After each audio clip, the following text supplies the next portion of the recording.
Et si je te disais que le problème n'a jamais été ta beauté, ni ton intelligence, ni la quantité d'amour que tu as offerte? Tu n'as pas échoué en aimant trop. L'erreur était ailleurs. Sans t'en rendre compte, tu lui as remis la carte exacte de tes peurs, de tes insécurités et de tes limites brisées. Tu lui as montré que, quoi qu'il arrive, même si cela faisait mal, même si le mépris pleuvait, tu resterais. Tu lui as fait croire qu'il était ton point final, pas un choix quotidien. Et écoute-moi bien, car cela risque de piquer un peu au début. Ce que tu appelles amour n'en est pas un. C'est une police d'assurance contre l'abandon avec une couverture totale. Et quand un homme, selon la logique la plus basique de l'attraction humaine, sent qu'il n'y a plus aucun risque, que tout est garanti, il cesse de miser, d'investir, d'avancer. Si tu es là aujourd'hui, ce n'est pas par hasard. Tu portes sans doute ce nœud serré dans l'estomac, cette fatigue que je vois si souvent chez celles qui viennent chercher des réponses. C'est l'épuisement de donner plus que ce que tu as, d'être toujours disponible, de t'efforcer d'être compréhensive, patiente, impeccable, celle qui répond vite, qui ajuste son emploi du temps, qui s'adapte. Et malgré tout, tu sens qu'il s'éloigne, pas d'un coup, mais centimètre par centimètre. Une distance étrange, presque invisible. Tu l'aperçois dans les silences, dans la froideur, dans cet espace qui se creuse dès que tu t'approches. Plus tu donnes, plus il semble avoir besoin d'air. C'est une frustration muette, qui ne crie pas mais qui pèse. Et alors surgit cette question qui te brûle. Pourquoi, si je lui donne tout mon amour, semble-t-il valoir de moins en moins? C'est ainsi que s'installe le cycle qui t'épuise. Il te donne un peu d'attention, ton corps se détend, l'espoir renaît, tu donnes encore plus. Puis il se retire et toi, le cœur serré, tu cours après, cherchant explication, signe, miette. Dans cette quête désespérée, tu ne risques pas seulement la relation. Tu sacrifies bien plus. Tu te perds, ta dignité, ton centre, ton équilibre intérieur. Voilà pourquoi aujourd'hui, nous ne parlerons pas de trucs rapides ni de phrases magiques pour qu'ils t'écrivent.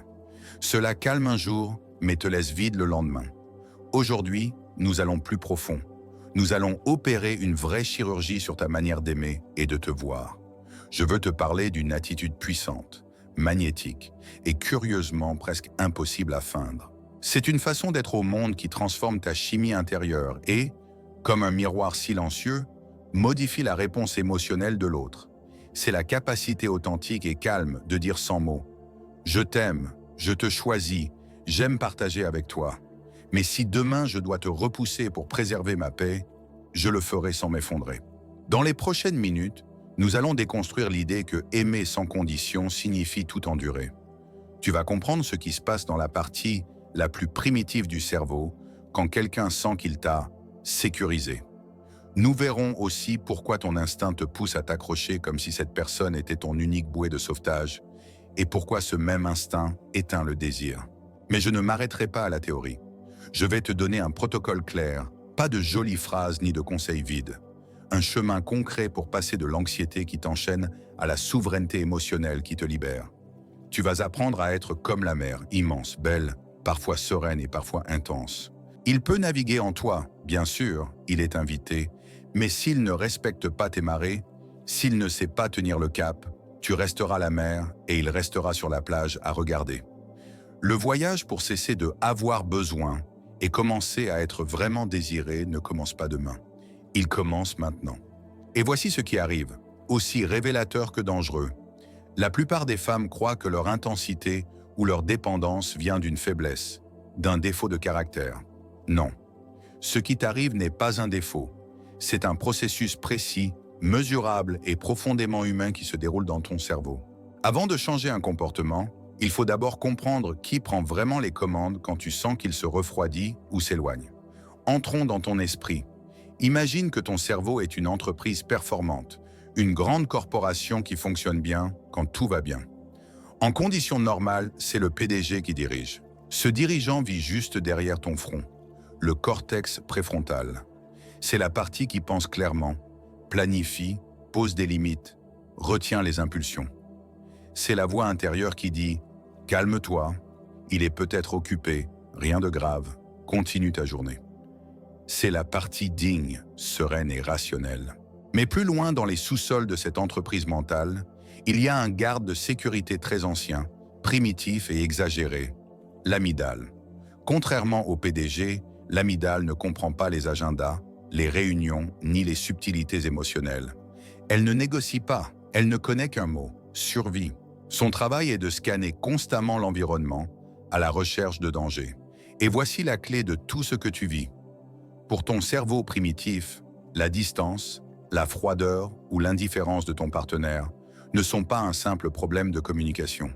C'est traité comme une menace vitale, comme si ta vie en dépendait. Quand tu remarques un changement dans sa voix, quand il met des heures à répondre à un message, l'amygdale appuie sur le bouton rouge d'urgence. À cet instant, ce qu'on appelle un détournement de l'amygdale, amygdala hijack, se produit. L'amygdale coupe la communication avec le cortex préfrontal. Elle détourne littéralement le sang et l'énergie. Le PDG reste enfermé dans son bureau, réduit au silence, et le garde prend le contrôle total du bâtiment. Une autoroute d'urgence s'active dans ton corps, l'axe du stress. C'est comme si toutes les alarmes retentissaient en même temps. Ton organisme est inondé de cortisol, l'hormone du stress. Le cortisol prépare ton corps au combat ou à la fuite. C'est pourquoi ton estomac se ferme, ton cœur s'accélère, tu ne peux plus te concentrer, travailler ni dormir. Tu n'exagères pas, tu es en état d'alerte maximale. Dans cet état chimiquement intoxiqué par le cortisol, ton cerveau cherche désespérément une seule chose, le soulagement. Une chose qui éteint l'alarme. Et quelle est la seule chose qui peut calmer immédiatement cette amygdale terrifiée? Un signe de lui, un message, une réponse, une validation. C'est là que naît le comportement needy. Tu n'écris pas 5 fois parce que tu es naïve ou dramatique. Tu écris parce que ton cerveau essaie de baisser le cortisol et d'obtenir une petite dose de dopamine, la substance du plaisir et de la récompense. Quand il répond enfin, tu deviens, sans t'en rendre compte, biochimiquement accro à son attention. Le problème est que quand tu agis depuis cette peur brute, depuis l'amygdale enflammée, tu émets des signaux d'urgence et de désespoir. Et la biologie masculine, conçue pour percevoir la valeur et la stabilité, interprète cette urgence comme un bas statut. Ce n'est pas conscient, c'est instinctif. Quelques heures plus tard, quand le PDG reprend son poste et que tu retrouves ton calme, la culpabilité arrive. Tu te demandes « Pourquoi ai-je fait ça? Pourquoi ai-je dit ça? Que m'est-il arrivé ?» La réponse est simple et dure. À cet instant, tu n'étais pas aux commandes. Ton cerveau était en mode survie. Peut-être te demandes-tu maintenant pourquoi ton esprit réagit ainsi face à quelque chose d'aussi petit qu'un message sans réponse. Pourquoi cela fait-il si mal? Et c'est là que beaucoup de femmes se jugent durement. Je suis toxique. Je suis trop intense. J'ai un problème. J'ai besoin que tu comprennes une chose essentielle pour guérir. Ton cerveau n'essaie pas de ruiner ta vie. Il essaie de la sauver. Le problème, c'est qu'il le fait avec une carte ancienne, conçue il y a environ 200 000 ans. Remontons un instant dans le passé. Imagine une de tes ancêtres dans la savane africaine. Le monde était hostile. Les humains n'avaient ni griffes, ni vitesse, ni crocs. Nous n'étions pas les plus forts. Notre seule vraie protection était la tribu. Appartenir au groupe signifiait la vie. Être seul signifiait mourir en quelques jours de faim, de froid ou de prédateurs. C'est pourquoi la nature a programmé ton cerveau pour vivre le rejet et l'abandon social avec la même intensité que la douleur physique. Écoute bien. Au niveau cérébral, un cœur brisé fait aussi mal qu'une jambe cassée. La science le confirme. La même zone du cerveau qui s'active quand vous vous cassez la jambe s'illumine quand la personne que vous aimez s'éloigne. C'est le cortex singulaire antérieur. Voilà pourquoi, quand il prend ses distances, votre cerveau primitif ne traduit pas « mon partenaire a besoin d'espace ». Ce qu'il comprend est bien plus brutal. La tribu m'expulse. Et dans ce langage ancestral, l'expulsion signifie la solitude. Et la solitude signifie la mort. Cette panique qui vous envahit, cette envie de pleurer sans savoir pourquoi, cette pression dans la poitrine qui ne part pas, ce ne sont pas des faiblesses émotionnelles. Ce sont les échos de votre biologie ancestrale qui hurlent pour que vous vous accrochiez, pour que vous ne lâchiez pas, pour que vous ne restiez pas seul dans la savane à la merci des lions. Le problème, c'est que vous utilisez un programme de survie datant de l'âge de pierre, à l'époque de Tinder et de WhatsApp. Le système ne dysfonctionne pas parce que vous êtes défectueuse, il dysfonctionne parce qu'il est obsolète. Mais tout ne s'explique pas seulement par l'évolution de l'espèce. Entre alors votre propre histoire, ce que vous avez vécu, ce que vous avez appris, ce que votre corps garde en mémoire, même si votre esprit ne l'a pas toujours clair. En psychologie, cela porte un nom, la théorie de l'attachement. Repensez à vous quand vous étiez toute petite. Pour un bébé, ses parents ne sont pas juste des gens, ce sont des dieux. Ce sont la nourriture, le refuge, la protection, la vie. Si quand vous pleuriez, ils venaient parfois vous consoler, mais d'autres fois vous ignorer, se montrer un froid ou réagissaient par des cris, votre cerveau infantile a appris une leçon silencieuse et dangereuse. L'amour n'est pas sûr. Vous avez appris que l'attention pouvait disparaître à tout moment, que pour recevoir de l'affection et de la protection, il fallait être en alerte, vigilante, attentive à chaque geste et à chaque changement d'humeur. Vous avez appris que se détendre était risqué, parce que quand vous baissiez la garde, ils vous perdaient de vue. C'est ainsi que se forme l'attachement anxieux.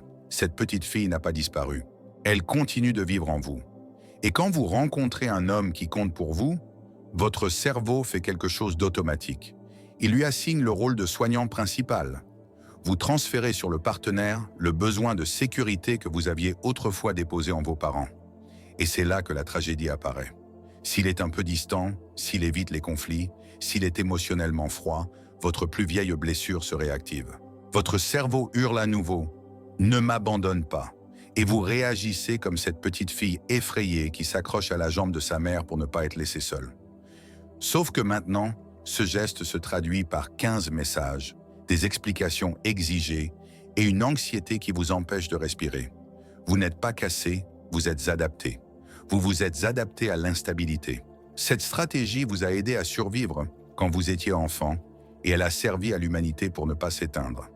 Mais aujourd'hui, dans une relation adulte, cette même adaptation est ce qui étouffe le désir. Vous vous voyez lutter pour l'amour. Lui ne voit pas une survivante. Il perçoit un poids émotionnel qui menace sa liberté. Et ça fait mal à entendre, mais il est nécessaire de le comprendre. Maintenant que vous savez que c'est de la biologie, de l'histoire et de l'apprentissage, pas de la folie ni de la faiblesse, nous pouvons commencer à baisser l'alarme. Mais d'abord, il y a quelque chose que nous devons démonter en urgence. Les mensonges qu'on vous a racontés sur la façon de réparer cette situation. Parce que même si ça semble dur, beaucoup des conseils bien intentionnés que vous recevez aggravent le problème. C'est là que la plupart restent piégés. Elles commettent une erreur de calcul causée par le bruit culturel. Nous vivons entourés de messages contradictoires qui, au lieu de vous rendre votre pouvoir, vous le retirent petit à petit. Dans l'étape suivante, nous allons analyser pourquoi les deux modèles que vous essayez d'imiter, ces archétypes que la société vous vend comme solution, non seulement échouent, mais éloignent biologiquement l'engagement que vous désirez tant. Commençons par le premier grand mythe, la stratégie de surinvestissement, aussi appelée le syndrome de l'infirmière. On nous l'a répété pendant des générations comme une loi universelle. L'amour se mérite. On vous a appris que si vous êtes assez bonne, compréhensive, patiente, si vous ne vous plaignez pas, si vous ne dérangez pas, si vous facilitez sa vie et vous efforcez d'être parfaite, un jour il ouvrira les yeux, reconnaîtra votre valeur infinie et décidera de ne jamais partir. Je veux que vous entendiez cela clairement, même si c'est inconfortable. Cette idée est fausse et je ne le dis pas comme une opinion personnelle. La neurobiologie la plus élémentaire le prouve. Dans le cerveau, il existe un mécanisme appelé habituation. Sa fonction est d'économiser de l'énergie. C'est pourquoi, quand quelque chose est constant, prévisible et ne change pas, le cerveau cesse d'y prêter attention. En ce moment, vous ne sentez pas vos vêtements sur votre peau, ni n'entendez le bourdonnement ambiant, à moins de vous concentrer dessus. Pas parce qu'ils n'existent pas, mais parce que votre esprit les a relégués au second plan. Quand vous vous transformez en source inépuisable d'affection, de disponibilité et de validation, peu importe son comportement envers vous, votre présence passe par le même filtre. Biologiquement, vous devenez un bruit de fond, quelque chose de sûr, de constant, de prévisible, quelque chose qui est toujours là. Et une image très claire apparaît. Vous devenez comme le canapé de son salon. Le canapé est confortable, il est nécessaire, il offre du repos, il lui plaît, mais il n'éveille aucun désir. Il ne ressent aucune émotion à l'idée de le perdre, parce qu'il suppose qu'il sera encore là quand il rentrera fatigué. Personne ne tombe amoureux du canapé, même s'il l'utilise tous les jours. Ici entre un autre concept clé, l'erreur de prédiction de récompense. La dopamine, cette substance qui allume le désir, ne se libère pas quand nous recevons ce que nous attendions déjà. Elle s'active quand il y a surprise, défi, incertitude, quand quelque chose n'est pas garanti. S'il sait qu'il peut disparaître 3 jours, vous ignorer et revenir pour vous trouver toujours aussi disponible, souriante et complaisante, son circuit de récompense s'aplatit. Il n'y a plus de tension, plus d'attente, plus de risque, et sans risque le désir s'éteint. Sans vous en rendre compte, en offrant une sécurité absolue, sans condition ni limite, vous avez éteint l'étincelle qui maintient l'intérêt romantique et érotique en vie. Pas parce qu'aimer est mal, mais parce qu'aimer sans équilibre efface la valeur perçue. Et c'est dur à entendre, mais nécessaire. Quand vous donnez tout sans rien demander, quand vous êtes toujours là quel qu'en soit le prix, votre valeur symbolique chute. Pas parce que vous valez moins, mais parce que le cerveau interprète ce qui est infini comme quelque chose qui n'a pas besoin d'être entretenu. Le second grand mythe, c'est celui de la fille cool, la stratégie du détachement fin. Après avoir tout donné, vous passez à l'extrême opposé. Vous commencez à consommer des livres, des cours ou des vidéos qui vous répètent le même slogan. Ignore-le, rends-le difficile, mets 2 fois plus de temps à répondre, applique le zéro contact. Mais voici le détail que presque personne ne vous explique. Ce n'est pas la même chose de prendre de la distance avec calme que de le faire par peur. Et votre cerveau et le sien le savent. Les êtres humains sont équipés de neurones miroirs et d'une capacité impressionnante à lire les signaux non-verbaux. Même si vous ne lui écrivez pas, si vous passez la journée à vérifier s'il est en ligne, votre corps entre dans un état de tension interne, et cet état ne reste pas à l'intérieur. Il s'infiltre. Quand vous lui parlez enfin ou que vous le voyez en personne, même si vous essayez de montrer de la froideur, votre corps vous trahit. Des micro-signaux d'incongruité apparaissent. Le ton de votre voix monte d'un cran en signe de soumission. Votre rire sonne forcé, nerveux. Vos pupilles se dilatent à la recherche d'approbation.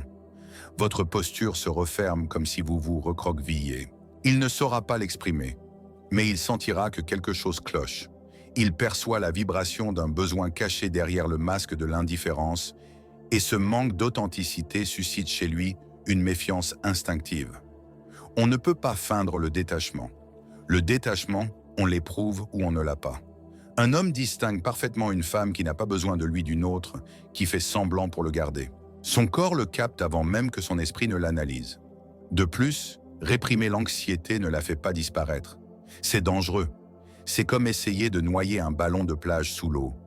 On y arrive un moment, mais il faut une force énorme. Et tôt ou tard, le ballon jaillit avec violence. C'est l'instant où l'on explose. On envoie un message interminable à 3 heures du matin. On déverse tout ce qu'on retenait et le lendemain, on se réveille honteuse en se demandant pourquoi on a encore craqué. Le troisième obstacle est plus subtil, donc plus périlleux, l'addiction à la souffrance. Ici se mêle le renforcement intermittent et une vision déformée de ce qu'on appelle l'amour. Souvent tu me dis, c'est que les gentils me barbent, j'ai besoin d'une étincelle. Et là je dois t'arrêter, car cette étincelle est souvent de l'anxiété, pas de l'amour. Ton cerveau s'est accroché à une dynamique précise, le renforcement intermittent. C'est le même principe que dans les machines à sous des casinos. Si la machine payait tout le temps, ça perdrait son intérêt. Si elle ne payait jamais, personne ne jouerait. Mais quand le gain arrive de façon imprévisible, le cerveau devient accro. C'est pareil quand il est tendre aujourd'hui et distant demain. Quand on ne sait jamais quelle version on va avoir, l'esprit s'obsède.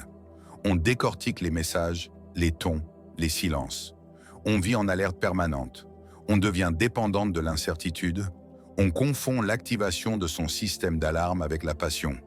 On croit que ressentir fort, c'est aimer fort, alors qu'on subit un véritable détournement biochimique. Tu ne cherches pas l'amour, tu cherches la prochaine dose qui calme ton anxiété. Et le diagnostic est clair. La société te pousse vers l'un de ces 3 rôles. Devenir le tapis émotionnel, la gentille fille qui encaisse tout, te transformer en actrice, la manipulatrice qui simule l'indifférence, ou rester piégé dans l'addiction au drame.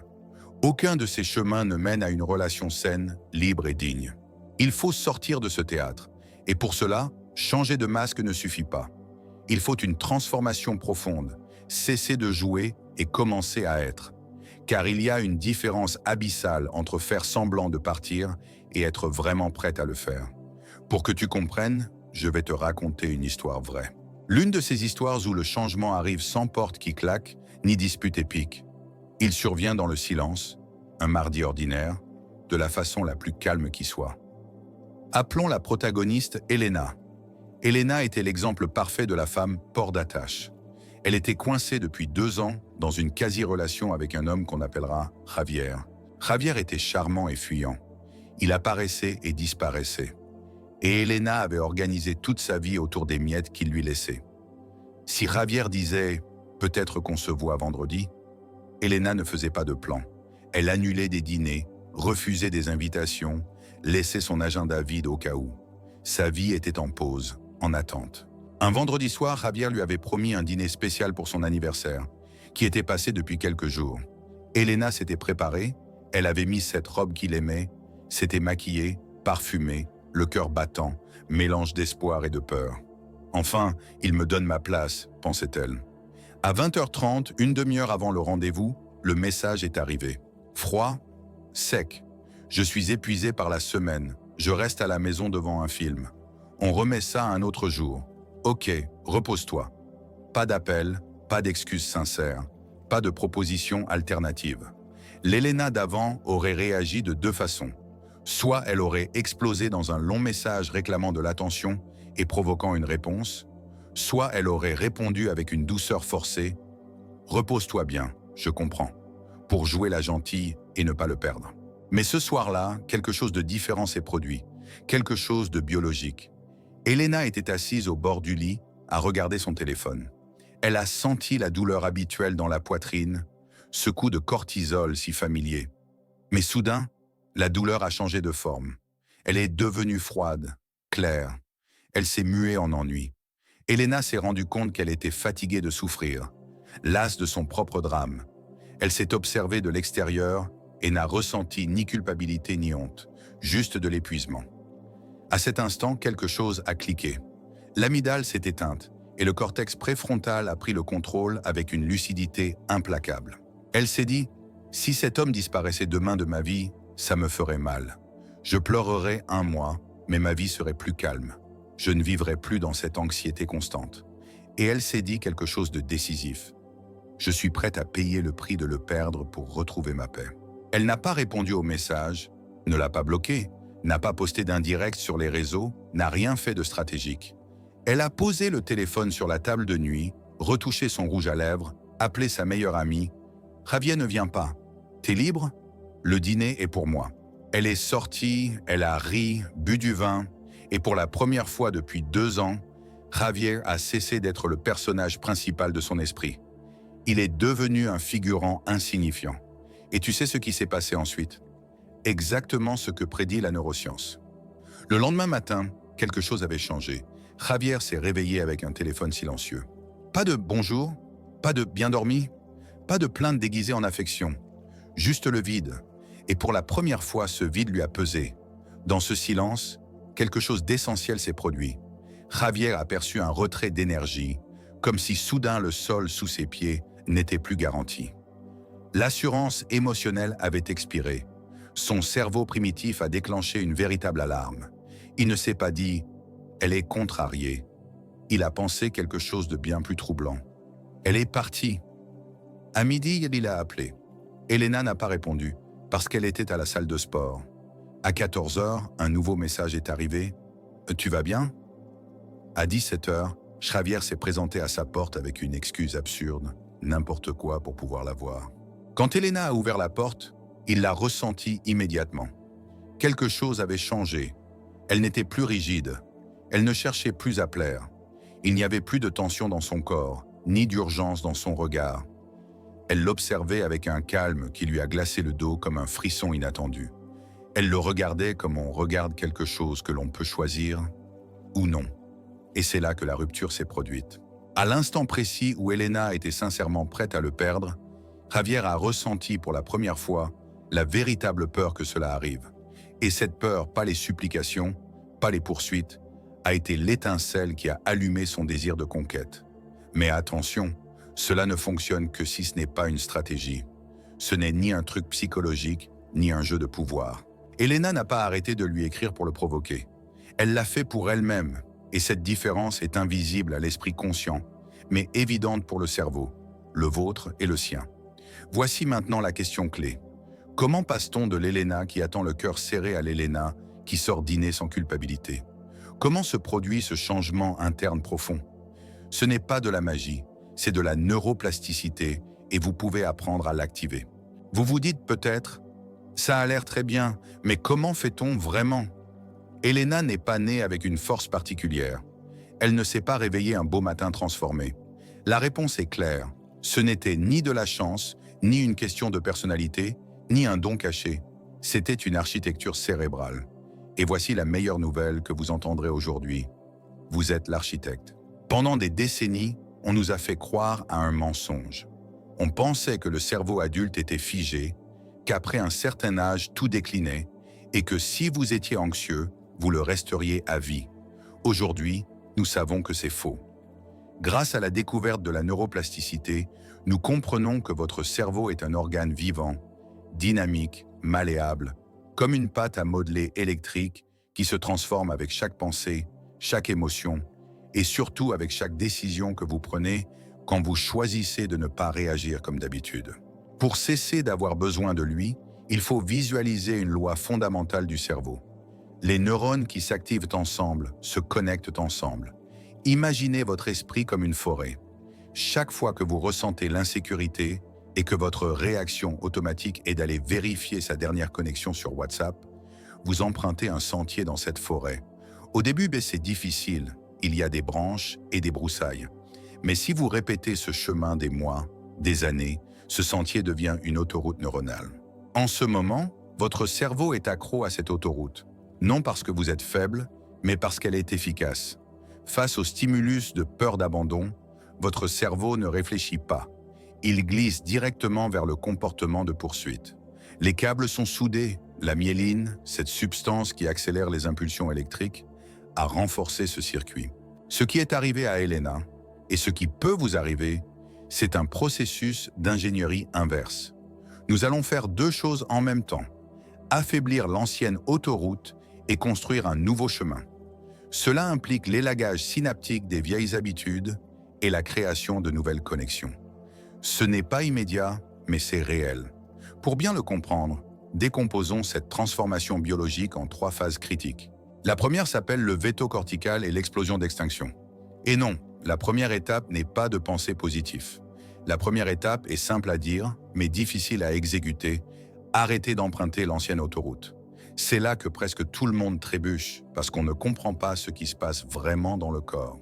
Quand vous décidez « je ne l'appelle pas », ce n'est pas seulement une décision mentale, c'est un acte d'abstinence dopaminergique. Votre cerveau entre en panique. Votre corps réclame l'action avec la même urgence qu'un toxicomane réclame sa dose. Et c'est là qu'apparaît un phénomène clé appelé « explosion d'extinction ». C'est le dernier coup d'un habit avant qu'il ne meure. C'est pourquoi, juste au moment de vous endormir, surgissent ces envies féroces, presque douloureuses, de prendre le téléphone. Votre esprit vous supplie, juste une fois, vérifie s'il t'aime.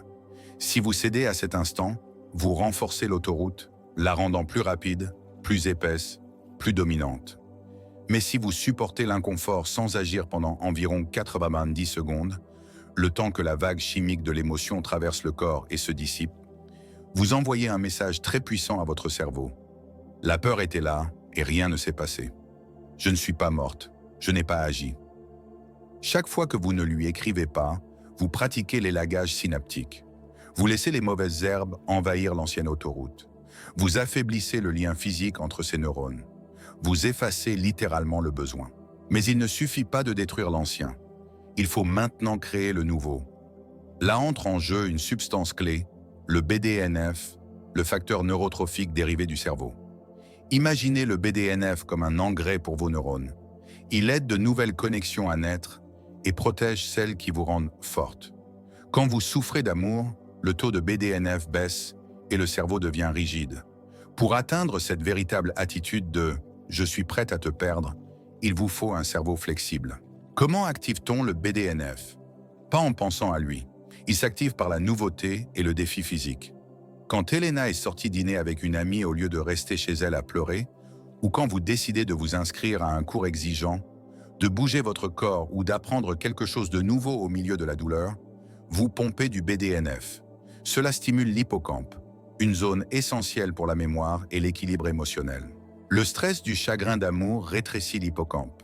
C'est pourquoi on se sent parfois embrumé, désorienté, comme si on ne pensait plus clairement.